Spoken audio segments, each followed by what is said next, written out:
ನಮಸ್ಕಾರ ಸ್ನೇಹಿತರೆ. ಇವತ್ತು ನಮ್ಮ ಜೀವನದಲ್ಲಿ ನೆಮ್ಮದಿಯಿಂದ ಹಾಗೂ ಖುಷಿಯಿಂದ ನಮ್ಮ ಜೀವನವನ್ನು ಸಾಗಿಸುತ್ತಿದ್ದೇವೆ ಎಂದರೆ ಅದಕ್ಕೆ ಕಾರಣ ಗಡಿ ಕಾಯುವ ಸೈನಿಕರು. ನಿಜ ಸ್ನೇಹಿತರೆ, ನೀವೆಲ್ಲರೂ 1999ರಲ್ಲಿ ನಡೆದ ಕಾರ್ಗಿಲ್ ಯುದ್ಧದ ಬಗ್ಗೆ ಕೇಳಿಯೇ ಇರುತ್ತೀರಾ. ಸ್ನೇಹಿತರೆ, ಅಂತಹ ಕಾರ್ಗಿಲ್ ಯುದ್ಧದ ಬಗ್ಗೆ ಒಂದಿಷ್ಟು ಮಾಹಿತಿಯನ್ನು ನೀಡುತ್ತೇವೆ.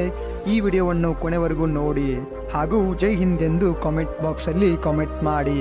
ಕಾರ್ಗಿಲ್ ವಿಜಯ ದಿವಸ್ ಪ್ರತಿ ಜುಲೈ 26ರಂದು ಈ ವಿಜಯದ ದಿನವನ್ನು ಆಚರಿಸುತ್ತಾ ಬಂದಿದ್ದೇವೆ.